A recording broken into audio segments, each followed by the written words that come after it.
بسم الله الرحمن الرحيم. السلام عليكم ورحمة الله تعالى وبركاته. داوديال halkani waa Hubaal bartaan YouTube ku leenahay kulanti wanaagsan kusoo dhawaada barnaamijkeeni taxanaha xikmadda qaybtiisii labaad waan ku soo qaadan doonaa xikmadihii iyo waraahii Abraham Lincoln madaxweynihii iyo xorriyihii adoomaha madowga ee Ameerika.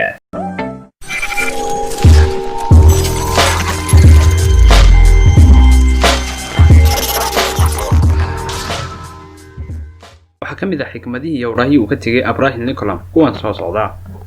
ma jiraan wax dhayalahay noloshan xitaa turunturooyinka yaryar waa tilmaamayaal ku tusaya inaad wax ka barato saaxiibku waa kii aad leedihiin cadow isku mid ah haddii aad dadka dhinaca xun ka eegto oo aad u raadiso waa hubaal inaad helayso qaabka ugu mudan ee aad cadowga takhalusaysaa waa inaad saaxiibka ka dhigato qof kasta waa uu jecelaystaa inuu muddo dheer noolaado balse ma jiro qof doonaya inuu gabooba markii aad aragtid ruux dareenkiisu qabow iska yahay oo aan danaynayn waxba ogsoonow qofkaas waxa maan dooriyay xanuun badane waxa kuu roon inaad iska aamusnaato dadkuna kuu maleeyaan toqon intii aad hadli lahayd malahaasina dhaboobi lahaa buuggii ugu mudnaa ee aan akhriyey waa hooyaday waayuhu waxay bareen in dadka ka baraxtiran gafafka aanay lahayn waxqabadyo la xuso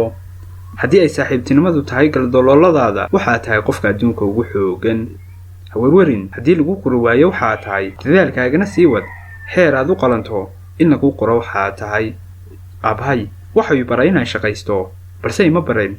inaan shaqada jeclaado raggu inay aamusaan markii looga baahnaa inay hadalkooda caddeeyaan waa fulaynimo